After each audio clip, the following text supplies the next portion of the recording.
in Golden Corner and what God is doing there. I got to know Steve back a few months ago.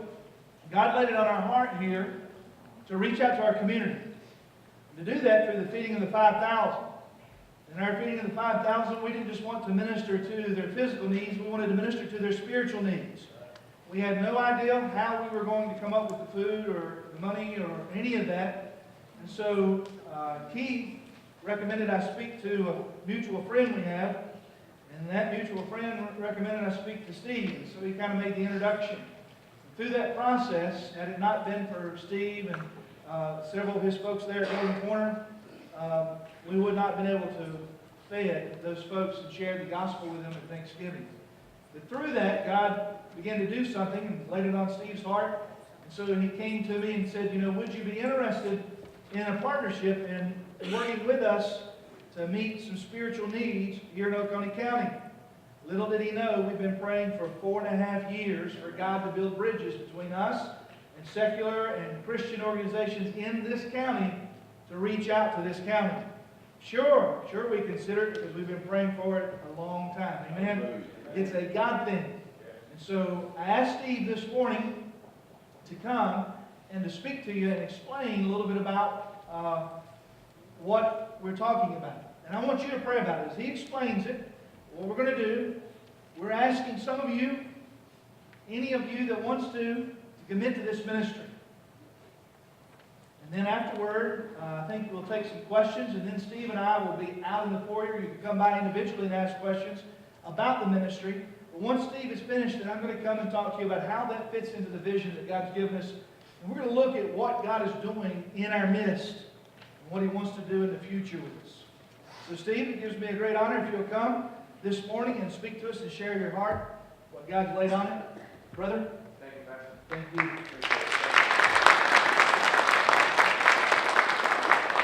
Thanks to each of you, and I have to say, I was so impressed with what you guys did with the Feed the 5,000 program. It was a joy to work with you, and I appreciate your mission and your ministry in that program. Can somebody go put the charts up I've had? My background is with the food pantry for the last 10 years, but as part of that, people would come in and need food. That's not it. We talked to He's them, got charts. and A whole different. a lot of them say they want to work, Yeah, there's two different PowerPoints. but they can't work for one reason or another. And some of the reasons they can't work, nothing we can do about it. But some of the reasons they can't work, there is something we can do about it. And that was the genesis of the Ride to Work ministry that I'm going to talk about this morning. We believe that work is part of God's loving plan for mankind. In Genesis, the Bible tells us the Lord God took the man and put him in the Garden of Eden to work it and keep it. Jesus worked as a carpenter and as a teacher and as a healer. And Jesus told us in Matthew, only those who work are worthy of their food. And Jesus told us in Luke, laborers are worthy of their hire.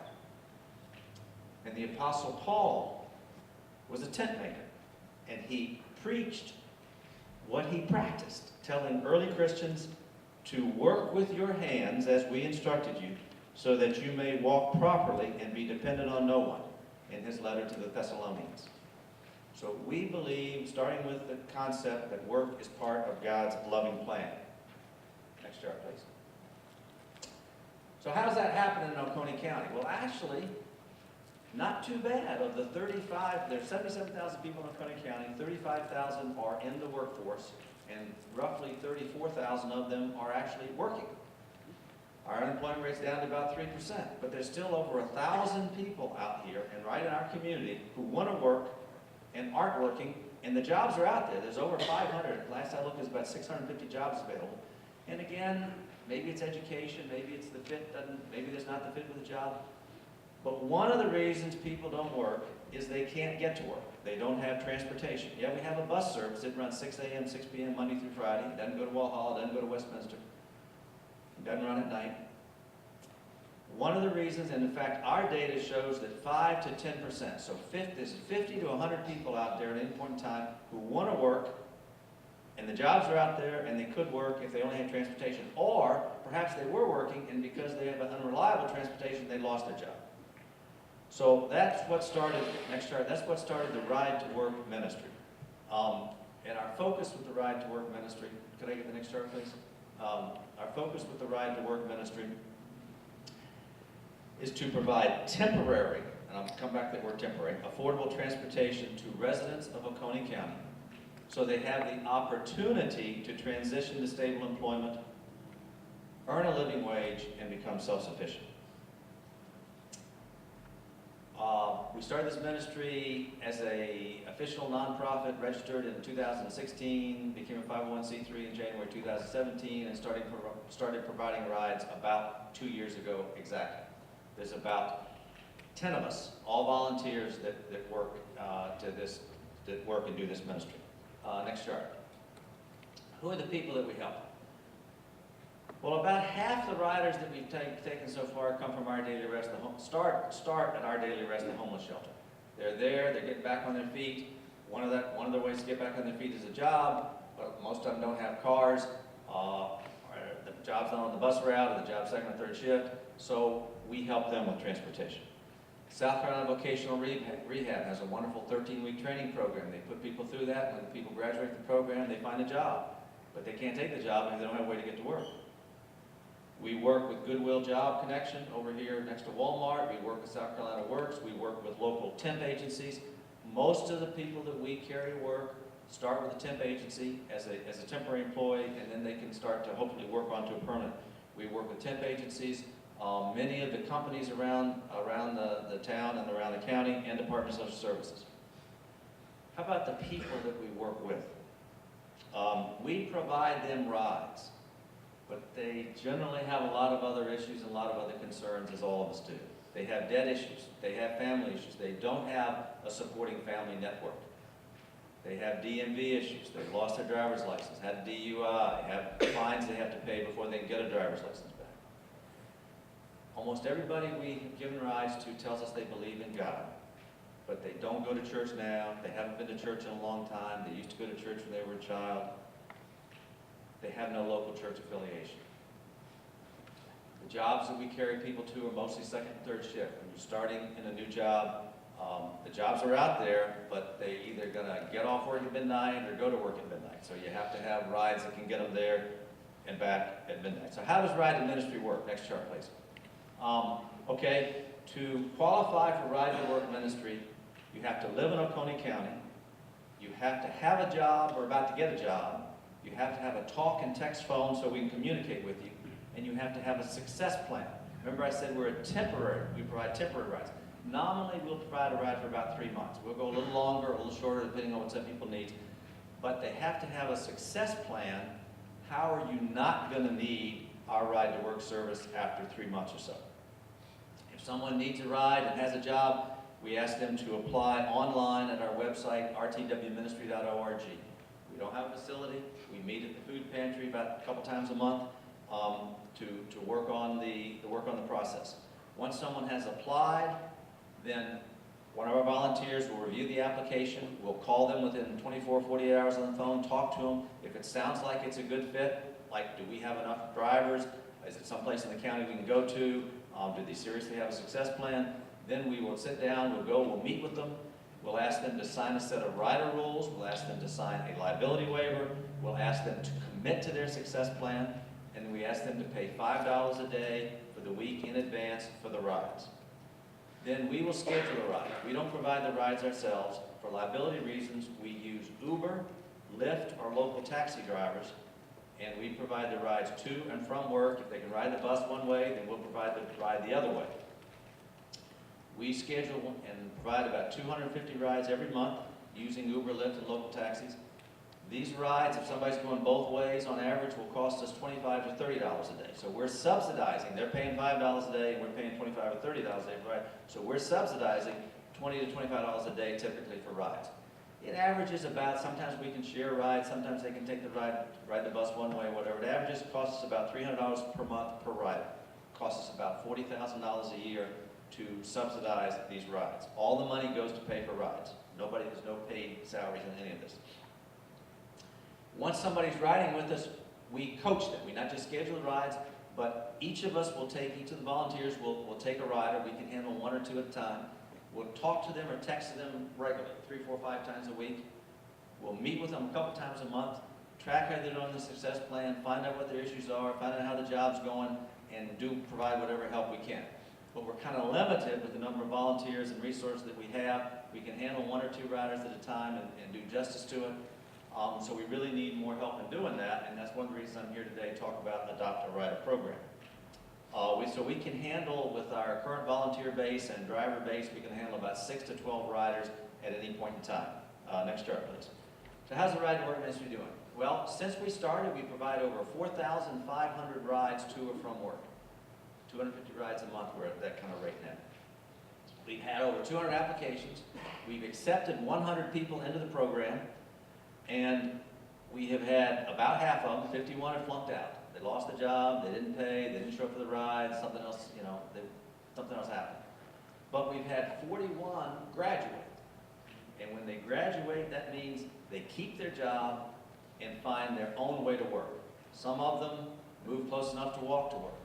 A lot of them are able to find a carpool. Once you get a job and start to know people, they find people that can help you with rides. Several of them have fixed a car, or bought a moped, or bought a car, or found a car. A couple cars we've had donated. So 41 people are working today, have graduated or working today, plus we're carrying 8 riders currently that wouldn't have been working if it weren't for Ride to Work ministry. Next chart. These are some of our graduates. These are wonderful people. It's amazing the joy and the light that God brings to people's lives once they're able to start moving forward with Him. Pam was a wonderful woman. She started as a temporary, is a wonderful woman. She started temp over at Borg Warner. She hired on permanently. She got permanently hired on and was ultimately able to buy a car. Paul started at Walmart. We carried him for about 4 months. Worked his way up to supervisor over there, and we recently helped him buy a car. Anita is one of our great success stories. We actually started with her, carrying her to various fast food jobs, and she could take the bus one way, and we'd bring her home or just carry her on weekends. She was never going to make it with the money of those jobs. We finally worked it out, and she was able to find a job at Parkway Products, a really good job, started as a temp. Had enough debt issues and other things to where she was not going to be able to buy a car, so we helped her move close to apartments over there so she could walk to work. And ultimately, she's gotten hired on permanently, she's gotten a raise, and ultimately she was able to get a car. Michael also works at Borg Warner. We carried him about 3 months, and he was able to get a car. Oluwasen from Nigeria, he's got a green card. His wife's a student at Clemson. He found a great job at Itron, but couldn't get up there, so we carried him for about a month until he got a carpool. Ebony, we partnered with Ripple. She's in the Ripple of One program, another local nonprofit. And they found her job, and they found her a car ultimately, but she needed rides temporarily until they could find her a car. Jack was another one from Our Daily Rest, started Our Daily Rest, found a great job at iTech South as a temp, got hired permanently, got promoted, and ultimately was able to buy his truck back and able to get back on his own with an apartment and truck. Next chart. Every one of these wonderful people has something in common with each of us. None of us can make it without God's help. And that's why I'm here today. We are limited in what we can do as a Ride to Work ministry. And I want to go to that word ministry. We are a ministry. We believe that work is part of God's loving plan, but we also believe that everyone needs a loving Christian family around them if they are going to truly succeed in life. So I'm here today to ask you at Grace Baptist Church to adopt a rider, to become part of us. The vision I have for this is that a small group of Grace Baptist churchgoers would join with us and form this network of support around one or more of our riders. The way I see it working is one or more of you would attend some of our Ride to Work meetings. We meet every other Monday, roughly at 2 o'clock at the food pantry. Come to a few meetings, kind of see how the process works.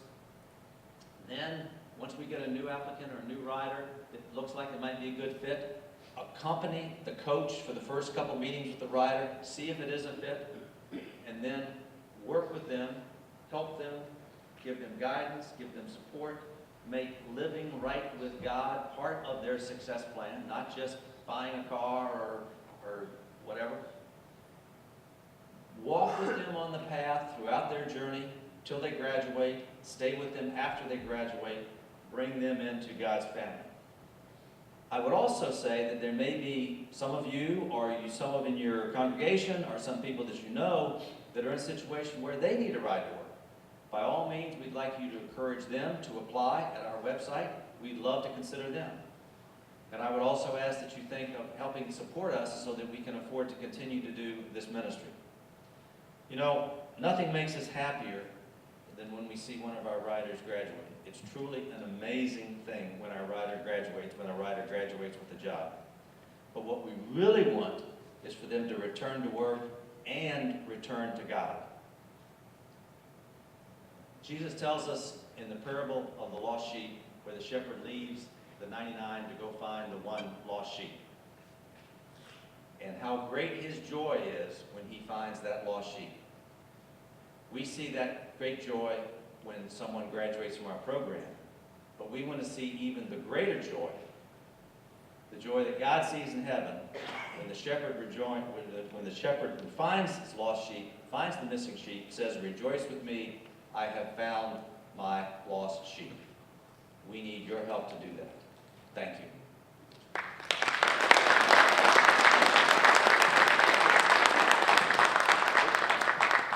You want to take questions now? Or? Yeah. So, What we want to do is take some questions for Steve. Does anybody have any questions on the particulars of how this works? And the reason we want to take questions is there's a lot of you in here, you're in a stage, in a season of your life that you can do this. I'm personally going to do this.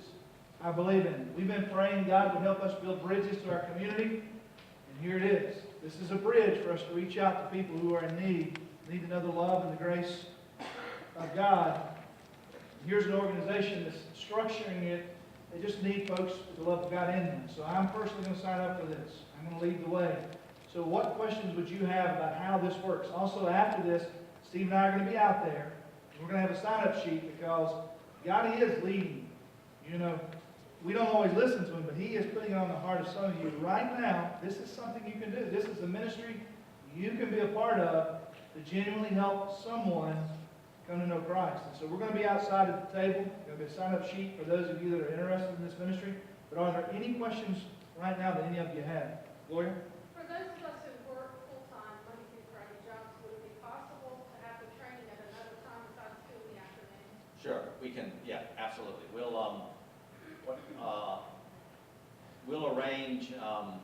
arrange one of our volunteers to meet with. If you have a small group, we'll arrange to meet with you over the weekend or an evening or something like that, and kind of go through the whole process. And Absolutely. how many different training sessions is there? Is it just a one-time? Well, we don't actually have a formal training program. What we do, we do use a book called When Helping Hurts or Helping Without Hurting, and I make sure we get copies of that for everybody who's interested. And after that, it's kind of on the job. Every rider's different. Everybody's got a different situation, but they need different kinds of help. You know, I mean, some of them, one rider I was carrying needed help get me to the laundromat so we can do the clothes. I mean, they or whatever. So it's kind of just it's God brings if God brings a loving heart to help with them, it'll work out. But you do need to kind of understand the process and everything, and we will definitely set up some sort of training session at your convenience. Other questions? Yes. So let's say the rider he can't pay right then until he gets, like, you start a new job, you know, they hold 1 week. You work with them? That's an excellent question. The question is, what happens if somebody can't pay because they don't have any money because they don't have a job yet? And we see that about 30% of the time. And what we do is we will give the rider till the first paycheck. So that's generally 2 weeks outside. And if they don't pay at the first paycheck, then, you know, I mean, let me expand on that question. You ask, why do we charge people anything at all? And the answer is that they got to have some skin in the game. And this isn't, I mean, $5 is not much. $5 a day when you consider how much it's cost, what it was really costing. So we just want them to have some skin in the game, but we definitely work with riders until they get their first paycheck. Other questions? You're going to have to raise your hand up so I can see you. We have a bright light in their eye. Yes, ma'am. What's all involved in the coaching? I mean, I understand, you say you might take them to a laundromat, but what else could be involved? All right, as a ride-to-work coach, our focus is, what do we have to do to help you keep your job? What's your success plan? I mean, okay, so if somebody comes success plan, my success plan is gonna buy a car. All right, well, let's understand your situation. You got $2,000 in debt, you lost your driver's license or DUI. If you go through these things, you realize that's never gonna happen. You're never gonna be able to get a car. Not even, maybe have all kinds of other issues relative to getting a car. Let's talk about another solution. Could you move closer to work? Could you find a job that's on the bus route? Those kind of things. So part of it is helping the rider put together a reasonable success plan and then kind of monitoring how that's doing. For instance, if you are going to save to buy a car, how much do you have to save each week? Let's go through your whole budget. We do some financial coaching with them. Let's go through your whole budget. Let's track how you're doing on that budget. Let's open a savings account. One of our volunteers is actually the assistant manager over at Wood Forest Bank in Walmart. We can help you set up a savings account. We can help you set up a no-cost savings account. We can then track how you're doing on the savings and and then when it comes time to actually, if you want a car, we have contacts that can help some low-cost cars. We can help take you to the DMV to get the registration, title, and everything. It's all aspects like that. All right, especially with our daily rest, they provide a network of help of where you're gonna live after our daily rest. But people need help with where to live. People need help with how to take care of all the myriad of issues that are in life. You just kind of walk with them and you set an end goal, and then what does it take to get to that end goal, and within reason, help them get there. Guide them. We want to teach them life skills they may not have, as well as address spiritual needs they may not know they have. Would that be accurate? I think so, absolutely. Does that answer your question? Yeah, I just know that. Yeah,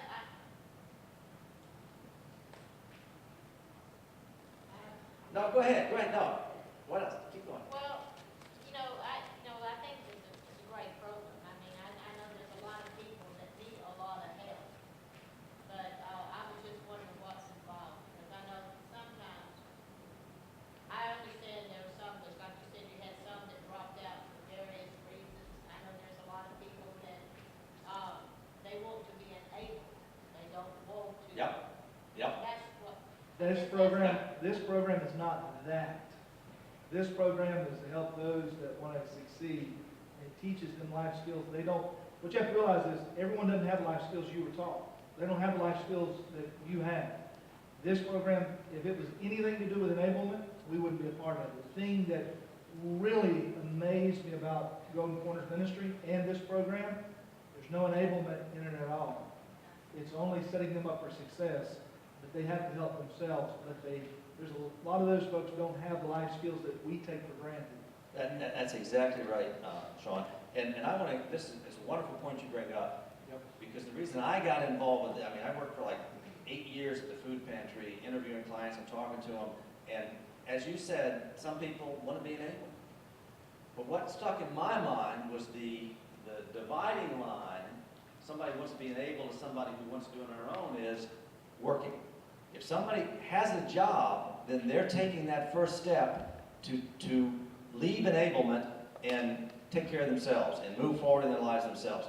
So the wonderful thing about the Ride to Work ministry is that it starts to qualify, you have to have a job. Now, if you don't stick with that job and you're not serious about it, then you're going to drop out. And we've had about half the people drop out for various reasons. But if you're one of the ones that sticks with it, then you aren't interested in enablement. You're interested in making it yourself. So that's we kind of, and I will say this. When we first started this process, we thought if we had 20% that graduated, we'd be doing good. And for the first 6 or 8 months, that's about what we had. Then we realized we need to have people have a success plan. And if they don't have a success plan, we shouldn't even take them in the program because they're not serious. So once we started with the success plan concept and started holding people to the success plan, then we took some fewer people, but those that we did take, we moved up to a 40% graduation rate. So does that answer the question? Good, thank you. Good question. Yes, sir. Other questions? Oh, got one over here. Are you getting discounted rates from Uber and taxi? Not from Uber and Lyft, yes from taxi. Uber and Lyft are actually about the cheapest rates you can get. We get about a 30% discount from the taxi drivers, and in return, we give them the schedule a week in advance. And if somebody cancels within 24 hours, we'll pay them at some portion of the taxi fare anyway. We have two wonderful ladies that schedule the rides. That's quite a bit of work. We're not asking if anybody to do that, or if somebody would like to do that, we can actually use another scheduler. Taxi drivers, we can schedule a week in advance. Lyft, we can schedule a week in advance. Uber, you can't. You have to use the Uber app. We just don't have that big. If we were in New York City, we could probably do it. It's a bigger driver base. We don't have that many Uber drivers. So there you have to actually call in 10 minutes before the ride. That's the way you have to do it. And if the ride's at midnight, that's a real difficult thing to do. We actually have a company called Procom that will pay $2 a ride, and they do that for us. It's a call service for the off-hour rides. But during the day, the schedulers schedule themselves. Why couldn't you be an Uber driver right here in this group here? If anybody would like to be an Uber driver, thank you, excellent point. We need Uber and Lyft drivers. If anybody in this group is an Uber or Lyft driver, or would like to become an Uber and Lyft driver, we would love to work with you and have you part of our driver base. Thank you very much, excellent point. I'm glad you brought that up. That's all Oconee County, anywhere in Oconee County, because like Walhalla's got a lot of them Section 8 apartments, and a lot of people out there ain't got cars. We serve Oconee County. We will occasionally take people into Clemson. The farthest we've ever gone is Central. We had a rider that was like a 3-week till they got the car fixed, so we did that. But our ride, nominally we only serve Oconee County and into Clemson. Yeah. Any other questions? All right, Steve? Thank you. Thank you, brother. Thank you very much.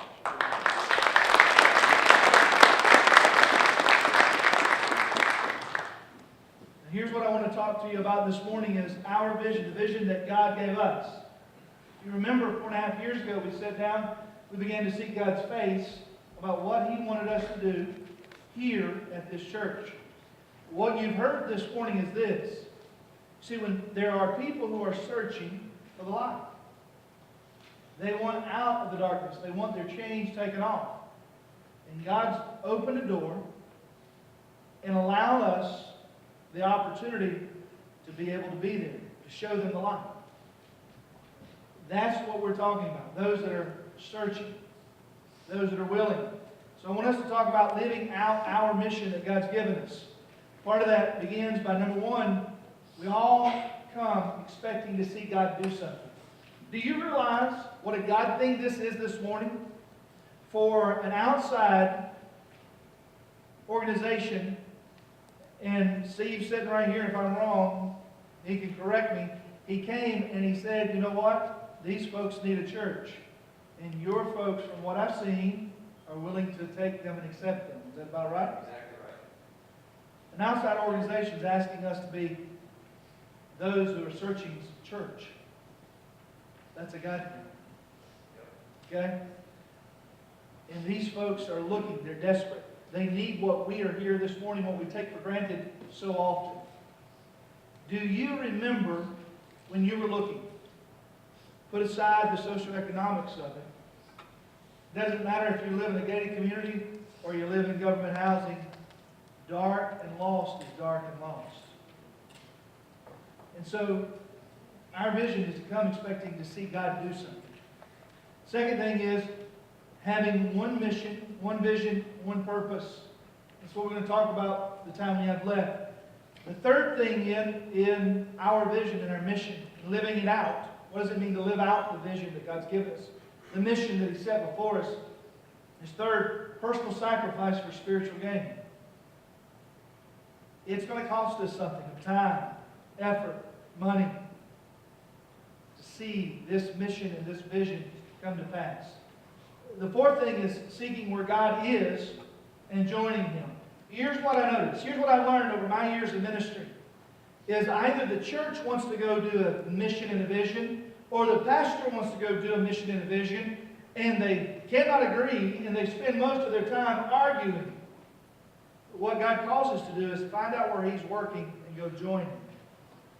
And that's what we've tried our best to do here, is to find out where God is working and go join Him. Rather than trying to impose our mission, our individual preferences, over what He wants us to do. And the fifth thing is this, to get outside these walls, because being a Christian and serving God, it's not summed up or explained by just attending on Sunday morning. You want to know what really touches my heart this morning? There's several ways we're doing that. I got more than you got butt to stand this morning. You understand what I'm saying? But here, let me sum up our mission and our vision this morning in several different ways. This morning, one of our ministries here came to me, Brad Loggins. He came and he said, listen, I need to leave early. He wasn't trying to beat the Methodists down to the trough. You understand what I'm saying? Our ministry, one of our ministries here is Bikers for Christ. God laid that on our heart. That's one ministry. God laid that on our heart. One of the groups we're ministering to, that group is lost, and they'll go to hell if we don't intercede. One of them called this morning, one of the high-up officers called and said, my mother is in the hospital in bad shape. Would you please come right now and pray for her? Where would Brad be doing church better? Sitting here waiting until I shut up? Or going and being the church? The other thing is, this is just a ministry opportunity. My secretary came to me a couple weeks ago. She'll love it, I'm telling you this, but what's she going to do? And she said, you know, God's really put a passion, put a burden on my heart. We're going out in the communities and we're sharing the gospel with them, but a lot of the people that are accepting Christ and coming in, they're still struggling to get out from under what put them where they were to start with. Can I? She asked, can I? And I thought, what do you mean? She said, I want to minister to them. So we're going to be starting a Celebrate Recovery on Wednesday nights in addition to the Bible study that I'm doing that she's leading.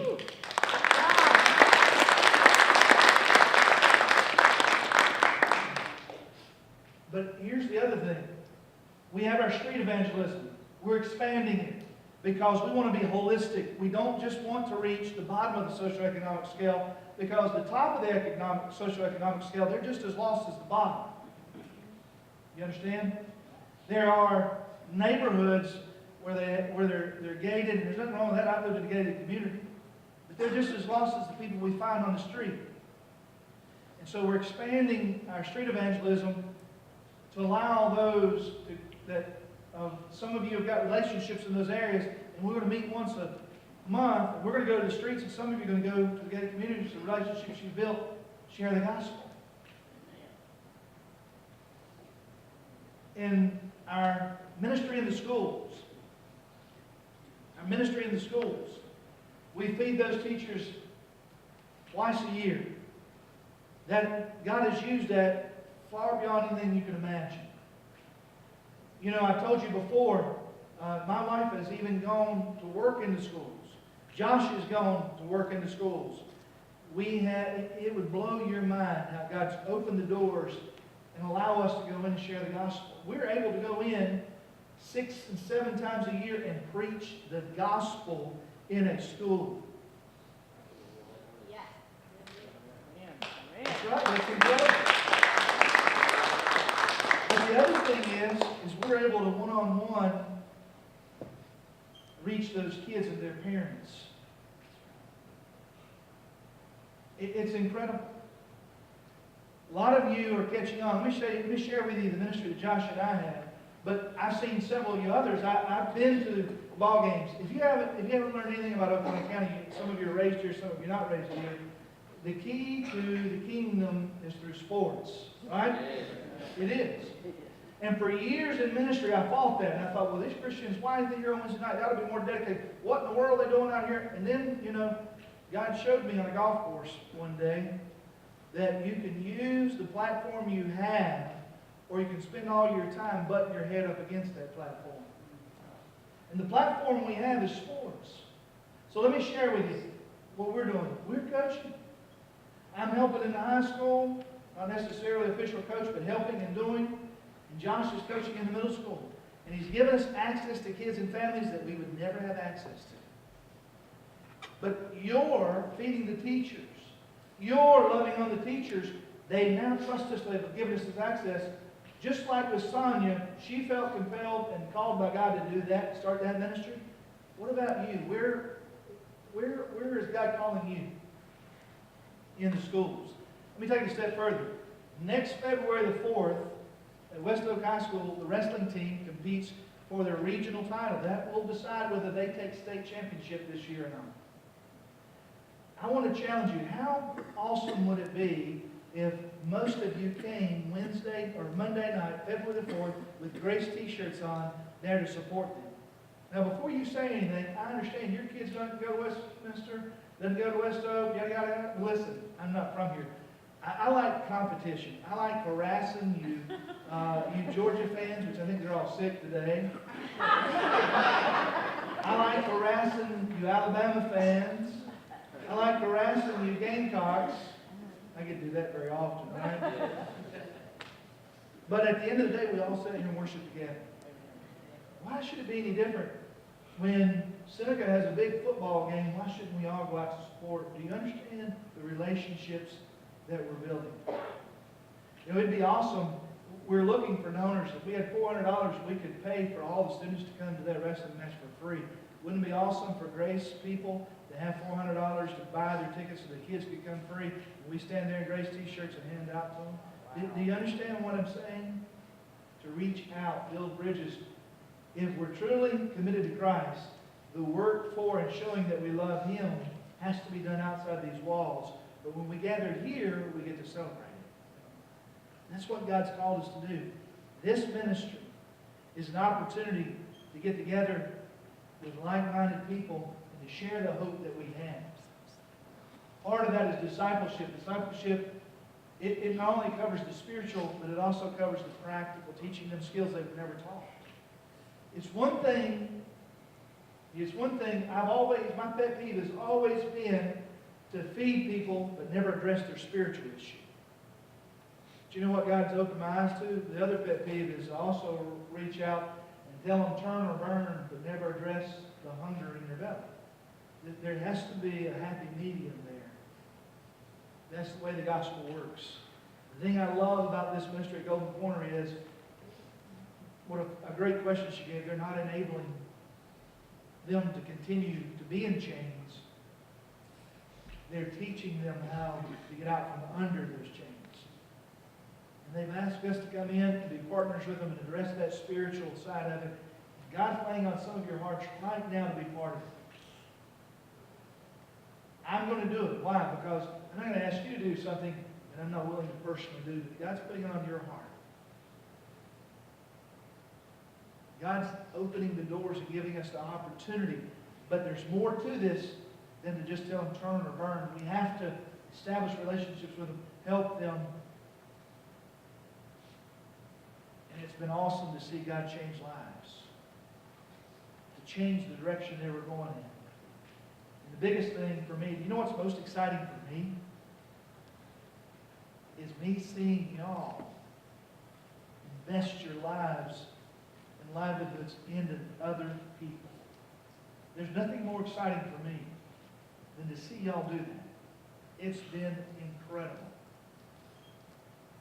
I can't tell you, the last several years, it's been exciting to do ministry with y'all in all the different venues that God's opening up. All the different outlets that God's giving us. See, the church is not starting a new Celebrate Recovery. God's called Sonia to that ministry. Some of you come and say, well, I think we need to do this. Do you understand? You need to go look in the mirror before you come to me and say, I think we need to do this. And you need to get honest with yourself. God's calling you to do that, not me or not Grace. He's calling you to do that. He put it on your heart. This morning, He's put it on your hearts to reach out with Golden Corner. And I just appreciate Steve coming and giving us that opportunity this morning. So what I want to do now is I'm going to close this in prayer. I ask our praise team to come up. And we're going to celebrate as we close this morning. But right after we're finished, Steve and I are going to go out there. We're going to be at the table. There's a sign-up sheet out there. If you're interested in this ministry, sign up. We're not going to take blood or ask for your debit card. So that means we're not, you just want to know more about this ministry. And what I'll do is I will talk Steve into some way. All of you that sign up, we'll have him come. We'll schedule a training right here on our grounds. And it'll give you all the information that you need about it. So what I want to do this morning, what is awesome for me to see, is how God's growing on it, how God's using on it, allowing me to be a part of it. But there's some of you here this morning, I know, I've talked to you. You come to the place where you're to the place where you're ready for more. You're ready to give your heart to the Lord this morning.